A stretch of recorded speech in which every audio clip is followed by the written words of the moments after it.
Ini adalah video lain tentang bahan bangunan super murah buatan sendiri yang bisa digunakan untuk membuat hampir semua hal.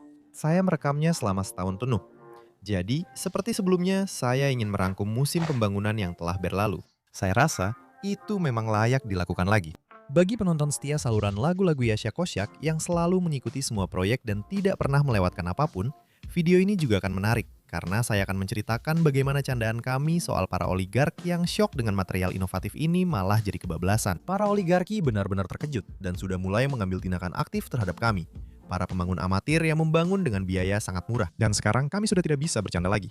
Saya akan ceritakan lebih lanjut tentang hal ini nanti. Penggunaan material ini memungkinkan untuk menyelesaikan banyak tugas konstruksi dan pertanian dengan cepat dan mudah. Lingkaran mereka terus saja berkembang. Dalam pembuatan bedengan tinggi yang baru dan hangat, berhasil dicapai penghematan material inovatif hampir 2 kali lipat. Sehingga sekarang bedengan tersebut tidak hanya murah, tetapi sangat murah. Saya membantu teman saya Dmitri ketika dia memutuskan untuk menekuni perlebahan tradisional dengan sarang kayu. Kami sangat kesulitan saat membuat sarang kayu dengan cara tradisional. Tetapi semuanya telah berubah setelah menggunakan super material ini. Saya juga menggunakan super material ini untuk membuat jalan setapak taman yang baru. Kali ini, semua keraguan para skeptis tentang kekuatan material ini benar-benar sirna. Pemasangan yang sederhana menjadi semakin mudah. Sekarang, bahkan tidak perlu dilepas lagi. Dern membuat varian baru dinding super hangat untuk digunakan dalam konstruksi rumah rangka. Yang serupa telah diterapkan dalam proyek rumah seharga $1.000. Kali ini, dindingnya langsung menjadi sangat rata dan tidak memerlukan pelapisan akhir yang sangat rumit dan mahal untuk meratakannya. Selain itu, biaya produksinya hampir tidak meningkat. Dibuat juga satu varian lagi dari bedeng tinggi yang hangat. Kali ini berbentuk bulat. Berkat kekakuan konstruksi silinder, penghematan material dan kemudahan pemasangan pun meningkat. Dari bahan super yang telah disempurnakan ini, juga dibuat varian baru atap yang sangat tahan lama untuk proyek rumah super hemat saya, rumah seharga $1.000. Atap ini tidak mudah terbakar, dan saya berharap akan sangat tahan lama. Semua ini membuktikan dengan jelas bahwa dengan menggunakan bahan super, kita tetap bisa maju bahkan di masa-masa yang sangat sulit seperti sekarang. Komponen sederhana ini dijual di toko bangunan manapun. Bisa dibawa dengan mobil biasa atau bahkan dengan gerobak kebun. Ini adalah kesempatan kita sebagai pemilik kebun, petani, penduduk desa, dan warga sektor swasta perkotaan untuk melampaui apa yang disebut miliar emas di segala bidang. Jadi, mari kita bahas satu persatu. Halo semuanya. Musim pembangunan baru dimulai dengan saling berbagi pengalaman. Pada akhir Februari, bersama teman saya Konstantin, kami pergi ke Pskov untuk mengunjungi teman kami Denis dan melihat bagaimana rumahnya melewati musim dingin. Musim dingin di daerah ini sangat bersalju. Kami merasa Denis tampak ketakutan. Lapisan salju yang menumpuk cukup tebal. Ternyata teman kami merasa bingung karena minat yang luar biasa terhadap kanal YouTube yang baru saja dibuat, di mana dia membahas pembangunan rumah eksperimental tanpa rangka yang kompak ini, tepatnya dari bahan inovatif yang baru. Selain dukungan yang luar biasa, di kolom komentar juga banyak kekhawatiran bahwa rumah ini akan diterbangkan oleh angin kencang pertama, dan atapnya tidak akan mampu menahan beban salju di wilayah tengah. Rumahnya tetap kokoh berdiri, bahkan sudah melewati beberapa badai. Denis membagikan pengamatan pentingnya. Hari-hari terakhir bulan Februari menunjukkan bahwa salju tidak akan turun lebih banyak lagi tahun ini. Yang berarti bangunan ini juga telah berhasil melewati ujian beban salju dengan baik. Kami juga memeriksa bangunan pertama yang terbuat dari bahan ini. Dari bangunan inilah perkenalan Denis dengan inovasi di bidang konstruksi dimulai. Dinding rumah baru ternyata jauh lebih murah dibandingkan dengan dinding rumah utama yang dibangun dengan teknologi klasik. Saya juga sangat ingin membuat sesuatu yang baru dari bahan ajaib ini. Dan saya memutuskan untuk merenovasi atap yang sangat murah, sangat ringan, namun tetap hangat sejak awal. Dalam proyek rumah seharga $1.000. Versi pertama, atap dibuat dengan sangat gegabah dari lembaran ekstrusi polistirena yang direkatkan satu sama lain, yang hanya saya cat dengan beberapa lapis cat fasad untuk melindungi dari sinar ultraviolet matahari. Nah, minusnya sederhana saja. Puncak atap kadang-kadang dipatuk burung. Saya membeli semua yang diperlukan, dan bahkan di bulan Februari yang dingin, saya mulai bekerja di bengkel garasi yang dipanaskan. Tentu saja, ini tidak berarti atap dari EPS harus diperbaiki setiap 4-5 tahun. Versi pertamanya memberi saya banyak informasi eksperimental yang berharga. Jadi, kali ini saya menargetkan atap yang, sesuai rencana, harus bertahan lebih dari 50 tahun. Itulah masa pakai minimum yang dijanjikan produsen untuk Penoplex. Ketika bahan atap baru sudah siap, Istri saya meminta saya untuk sekaligus membuat beberapa bedengan tinggi yang hangat dari supermaterial tersebut. Bedengan pertama seperti itu. Dalam 3 musim, berkat sisi-sisinya yang hangat, memberikan hasil panen yang sangat melimpah. Seperti ini salah, tapi seperti ini benar. Kadang-kadang saya salah dan mengoleskan lem di sisi yang tidak tepat. Tubuh saya sudah mulai terbiasa bergerak setelah kemalasan musim dingin. Jadi, saya memutuskan untuk sekalian membuat bedengan baru dengan cepat.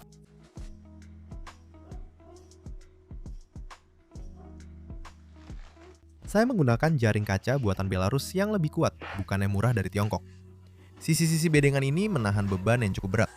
Berlawanan dengan prediksi para skeptis yang mengatakan bahwa semut bahkan tikus akan bersarang di dalam Penoplex, saya ingin mengatakan bahwa selama bertahun-tahun menggunakan bahan ini, saya tidak pernah melihat hal seperti itu. Saya rasa semua kritik itu muncul karena ketidaktahuan dan kurangnya pengetahuan dari beberapa komentator. Seorang teman mengirimkan video di mana seorang blogger, entah kenapa, tampaknya sangat membenci PPS. Membuat semacam sampel uji coba secara asal-asalan. Bahkan tanpa menunggu sampai benar-benar mengeras, dia langsung menghantamnya dengan trimmer bensin pada putaran penuh dan berteriak bahwa dia telah membongkar suatu mitos.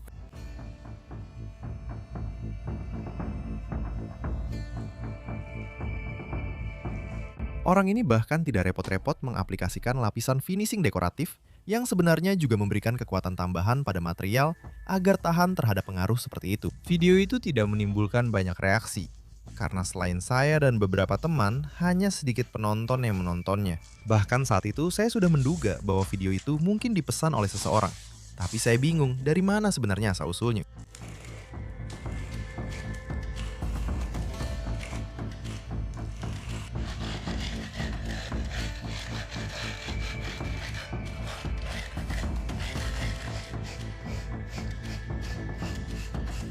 Papan di bedeng pertama hampir setengah tingginya ditanam ke dalam tanah.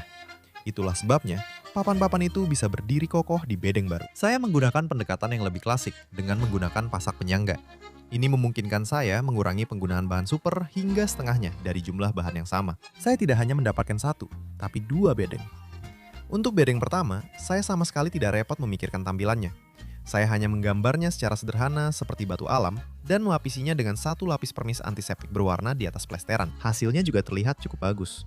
Itu baru belakangan. Gaya Mediterania untuk elemen arsitektur kecil di halaman kami sudah terbentuk. Jadi, saya berusaha untuk tetap mengikutinya. Dan jika Anda tidak berniat untuk menguji kekuatan bedengan secara brutal, hanya mengutamakan hasil pamen, dan penampilan bukan prioritas utama, maka Anda bisa saja tidak perlu melakukan finishing sama sekali. Namun, saya akui, pekerjaan finishing seperti ini sangat menenangkan pikiran, terutama di masa-masa penuh ketegangan seperti sekarang.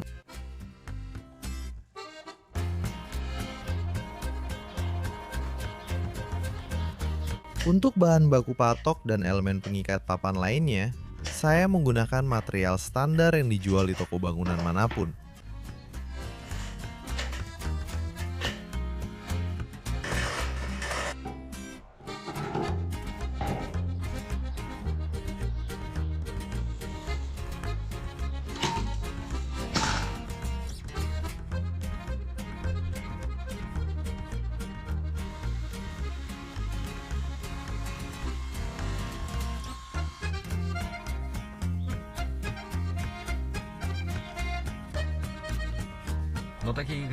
Cara membuat bahan standar untuk papan, saya akan menunjukkan bahan standar untuk pengikat.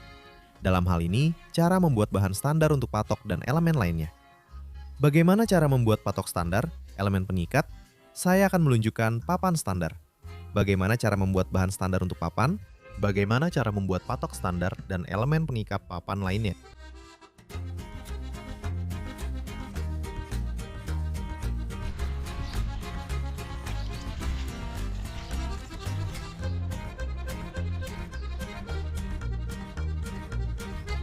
Bedeng baru sejak hari pertama mulai secara aktif membantu menghasilkan panen yang tinggi. Jika ditutup dengan mulsa dari rumput yang dipotong, maka penyiraman sangat-sangat jarang diperlukan, karena mulsa mencegah penguapan air.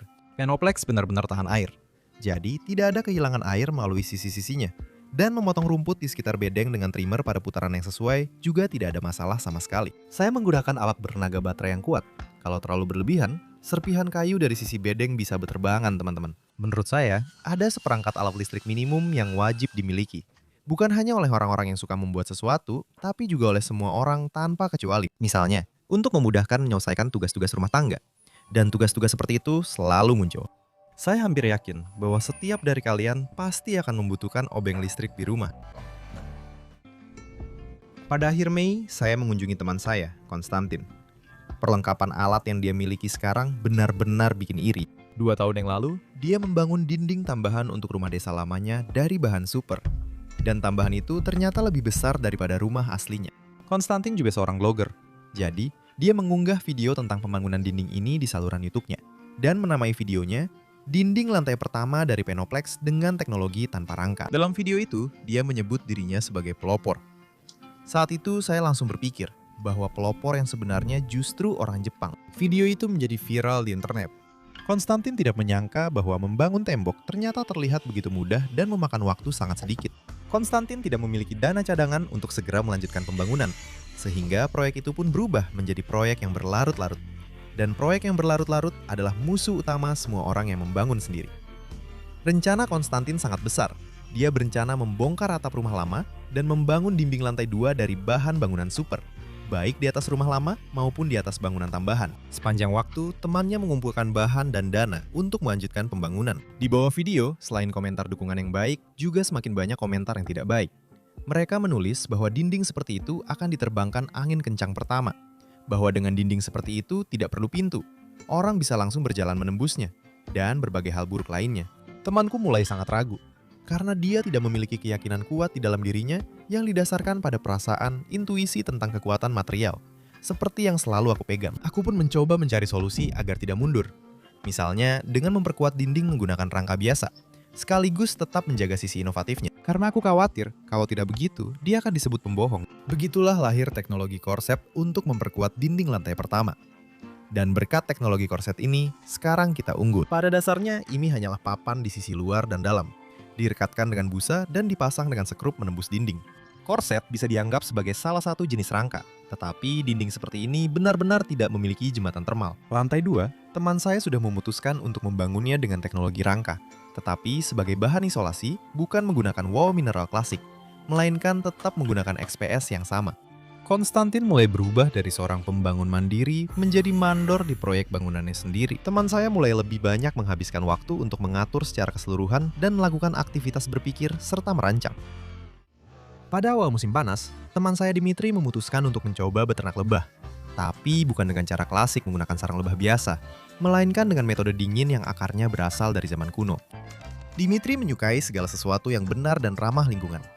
Saya menawarkan diri untuk membantu teman saya. Menurutnya, lebah yang benar harus hidup di sarang yang benar, yaitu sarang yang mirip dengan batang pohon. Barulah mereka akan menghasilkan madu yang bermanfaat. Bahkan jika menggunakan alat bermotor modern untuk membuat sarang klasik, kami sangat kesulitan. Bahkan hanya dengan mengamati kerja keras kami, anjing pun ikut kelelahan. Dimitri.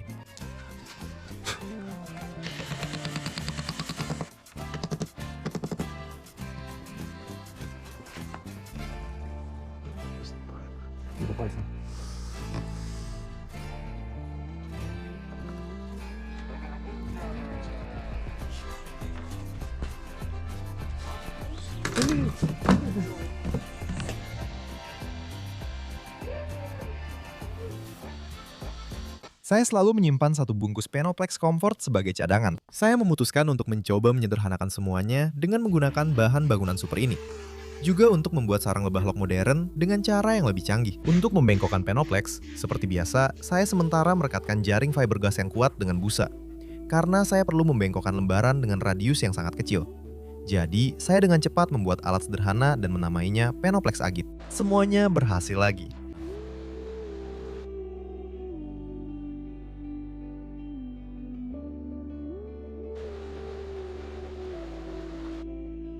Pada sambungan, saya merekatkan potongan tambahan jaring fiberglass dengan busa.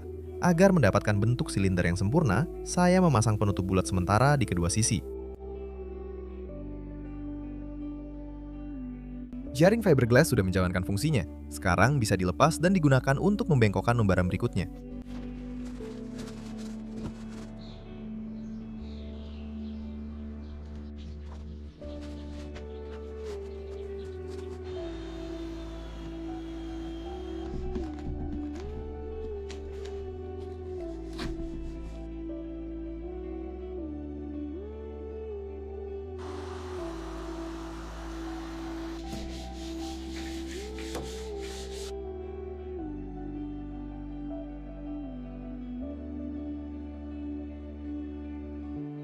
Setelah itu, seperti biasa, lapisan penguat diaplikasikan dan diratakan.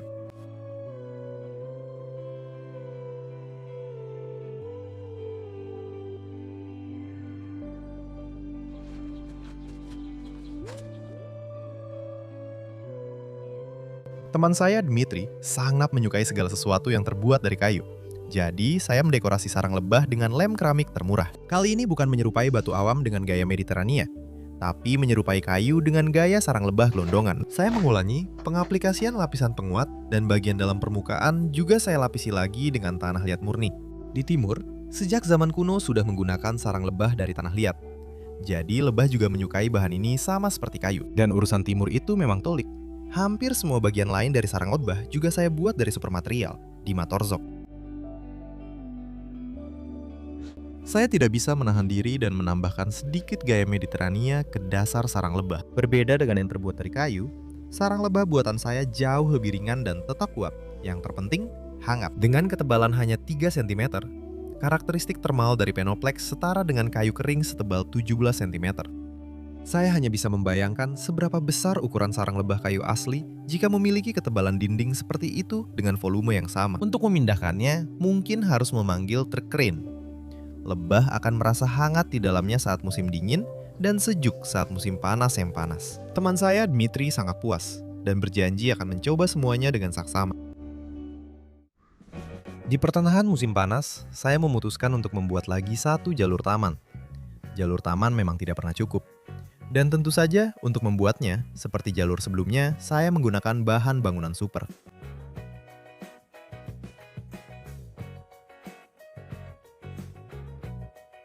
Semuanya seperti biasa. Lapisan penguat di satu sisi, saya menunggu sampai mengeras. Lapisan penguap di sisi kedua. Pembangunan rumah utama kami dilakukan dengan teknologi konstruksi yang lebih klasik. Mungkin karena itulah pembangunan ini belum juga selesai. Karena biayanya yang mahal, prosesnya yang memakan banyak tenaga, dan selalu kekurangan dana. Sejak dimulainya, hampir 20 tahun telah berlalu, tetapi masih banyak yang belum selesai. Dan beberapa hal bahkan sudah perlu diperbaiki kembali. Jadi, muncullah ubin bekas yang sayang untuk dibuang. Jalur taman buatan sendiri yang kami buat sebelumnya dikritik karena permukaannya terlihat kokoh. Meskipun sebenarnya berfungsi dengan sangat baik. Bagaimana menurutmu, Elon Musk?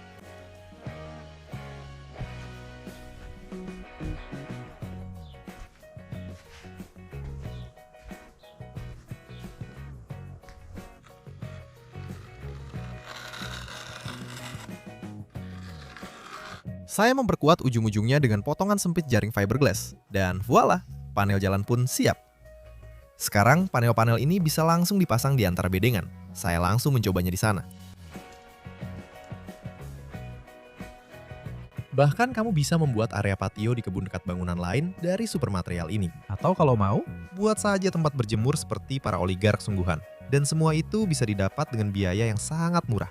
Jalur inovatif ini membutuhkan pemasangan yang inovatif dan sangat sederhana. Dan sepertinya saya sudah menemukannya. Sekarang, bahkan tidak perlu mencabut rumputnya.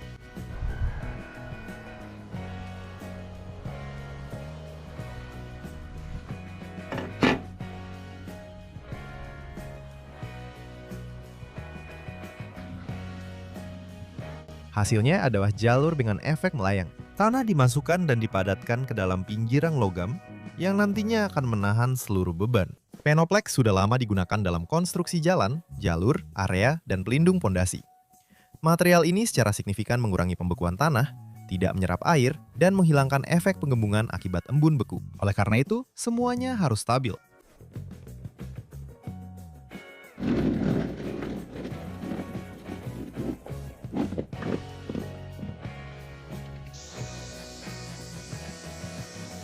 Memotong rumput di jalur melayang yang baru dengan pemotong rumput adalah sebuah kesenangan tersendiri.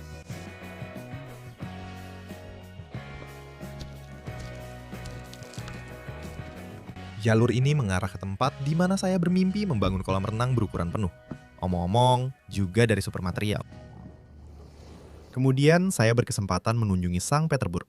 Tidak jauh dari sana sedang dibangun rumah rangka dengan sistem insulasi gabungan inovatif yang paling hangat di dunia.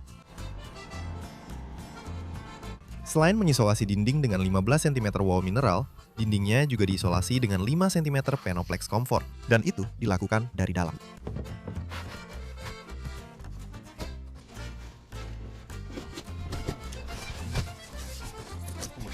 Dan jaraknya sangat pas.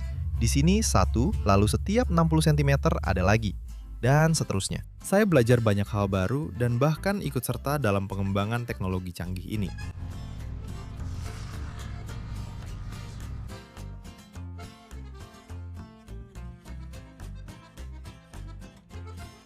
Dan di lantai dipasang 3 lapis fondasi Penoplex.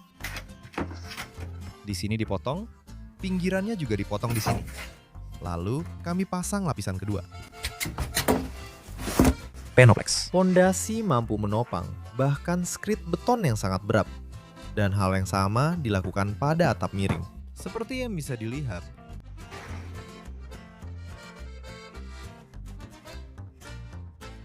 inilah proyek yang menarik seperti ini.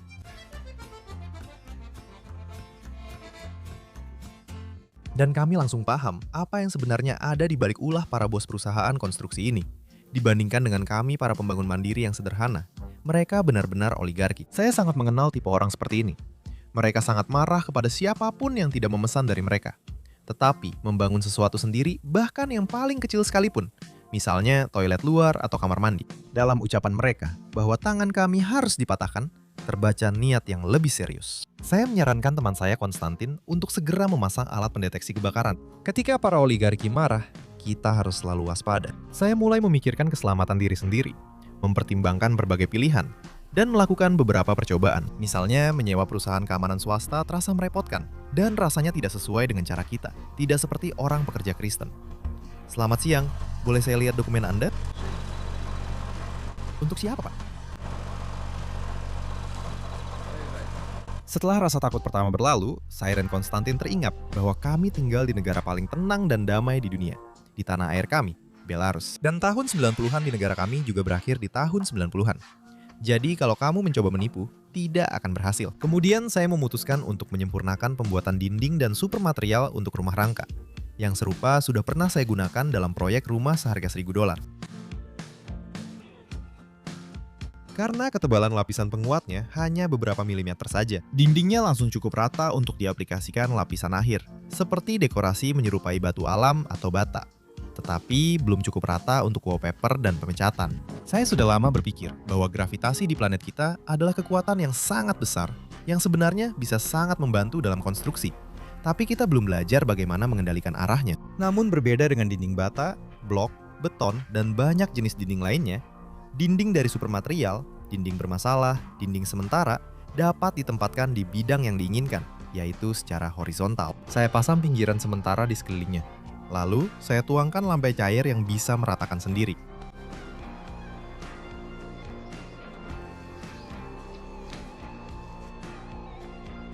Teman-teman, saya tidak punya keahlian sebagai tukang plester atau tukang cat, bahkan sedikit pun.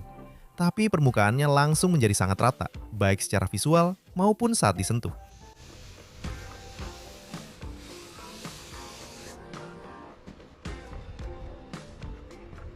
Dan sekarang, dinding yang ringan itu menjadi kokoh seperti lantai. Saya angkat. Saya lapisi dengan primer.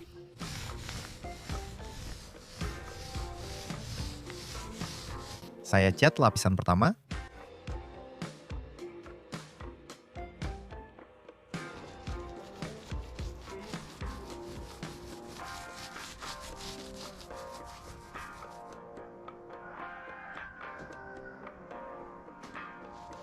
Saya cat lapisan kedua dan memastikan bahwa permukaannya langsung siap untuk dicat. Dan ini adalah tingkat tertinggi dalam pekerjaan finishing. Plafon di rumah utama kami, sekeras apapun saya berusaha, hasilnya tidak terlalu rapat. Ujung dindingnya terlihat cukup serius. Musim gugur pun tiba. Saya masih punya cincin-cincin setinggi 1,5 meter seperti ini. Saya buat dari bahan super yang sama. Cincin-cincin ini awalnya saya buat untuk versi pertama septic tank dengan isolasi langsung untuk pembersihan biologis yang mendalam. Tapi kemudian saya menemukan versi kedua yang lebih canggih. Ini sudah memasuki tahun kedua diuji oleh waktu. Dan sementara ini digunakan sebagai bak mandi berinsulasi kolam mini. Jadi, agar barang bagus ini tidak terbuang sia-sia, saya memutuskan untuk membuat bedengan hangap berbentuk lingkaran yang tinggi, yang mungkin akan kembali membuat para oligarki iri. Sebenarnya di sini tidak ada yang perlu dijelaskan. Saya akan kembali ke proyek teman saya, Konstantin, yang tidak disukai para oligarki. Masalahnya adalah, Penoplex Comfort yang dia gunakan untuk membuat dinding lantai pertama mampu menahan beban vertikal hingga 18 ton per meter persegi. Pada dinding digunakan Penoplex dengan ketebalan 100 mm. Dengan mengalihkan ketebalan dengan keliling dinding, saya mendapatkan lebih dari 2 meter persegi luas, belum termasuk partisi. Jadi, dinding seperti itu yang hanya terbuat dari Penoplex saja bisa menahan beban merata minimal 3,36 ton. Dan itu sama sekali bukan lelucon. Lantai 2 yang dibuat dengan teknologi rangka akan jauh lebih ringan, bahkan dengan beban salju ekstrim. Dan jika dihitung seberapa besar penguatan yang diberikan oleh lapisan penguat, pasti akan jauh lebih kuat lagi. Jadi, menurutku, temanku terlalu repot dengan kerangka itu, dan karena itu, dia kena teguran. Dari para bukan oligarki juga. Dalam semua kesimpulan tentang kekuatan yang saya buat, saya bisa saja salah, karena saya hanya mengandalkan intuisi, bukan seorang ahli struktur bersertifikat. Saya terbuka untuk saran yang berguna dan kritik yang membangun. Saya akan sangat senang. Jadi, utamakanlah akal sehat terlebih dahulu. Pada bentuk arsitektur kecil, material ini sudah terbukti sangat baik pada bangunan besar, seperti rumah teman. Saya rasa ini memerlukan penelitian lebih lanjut. Jadi, siapapun yang memulai eksperimen konstruksi seperti ini harus memahami bahwa kegiatan ini mungkin memiliki risiko tertentu. Dennis dan Konstantin juga sangat memahami hal ini.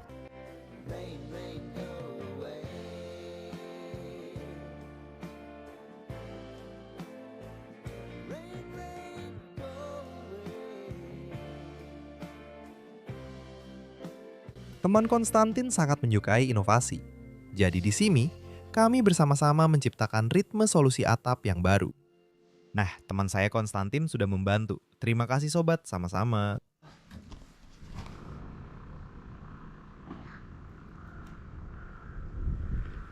Ketika teman saya pergi, istri dan anak bungsu saya membantu saya. Semacam pekerjaan ringan untuk pemanasan keluarga. Kalau membangun sendiri, kamu tidak akan menghabiskan banyak uang. Sedangkan dengan perusahaan konstruksi yang buruk, kamu bisa bangkrut. Karena di banyak tempat di wilayah pasca Soviet, pasar konstruksi masih mengalami masa-masa seperti Wild West. Bahkan memiliki uang untuk seluruh pembangunan sama sekali tidak menjamin bahwa kamu pasti akan mendapatkan perusahaan yang tepat. Jika kamu terjun ke dunia bisnis konstruksi yang penuh ketidakjelasan tanpa mengenal siapapun, menurut saya kemungkinan bertemu dengan pemborong yang jujur hanya sekitar 10%. Seperti kata pepatah, ukur 7 kali. Dalam video tentang oligarki yang tidak baik, tidak ada yang menceritakan bagaimana temanku melanjutkan pembangunan, bagaimana dia membuat lantai 2 dan bahkan setengah lantai ketiga, serta bagaimana dia membangun atap yang kokoh di atas semuanya itu. Ini adalah contoh dari pengalaman pribadi kami, bahwa membangun dengan melibatkan orang lain pada akhirnya menjadi lebih rumit dan mahal daripada membangun sendiri. Akhirnya, kami punya waktu untuk mengerjakan teras di rumah utama kami. Kami memesan jendela plastik yang murah, yang dulu dianggap sangat mahal. Perusahaan Gomel yang terpercaya ini memiliki profil produksi sendiri, dan mereka sudah membuat jendela sejak tahun 90-an, bahkan bisa membuat dari kayu berkualitas tinggi. Pada bulan Juni, semuanya sudah dihitung dengan baik. Mereka sudah mengambil uangnya. Tapi sekarang sudah hampir tahun baru, dan kami belum punya jendela maupun uang. Kadang tidak ada perlengkapannya, kadang kacanya, atau ada saja alasannya. Silakan mengadu kemana saja. Kami tidak tahu apa-apa. Dalam 7 bulan, saya sendiri sudah bisa memasang kaca di beranda 5 kali. Dan ini hanya beranda saja. Lalu bagaimana bisa membangun satu rumah dengan orang-orang seperti ini kalau satu dari 2 kontraktor mulai mengulur-ulur waktu begitu saja. Tapi secara keseluruhan, komposisi seperti ini cukup menarik.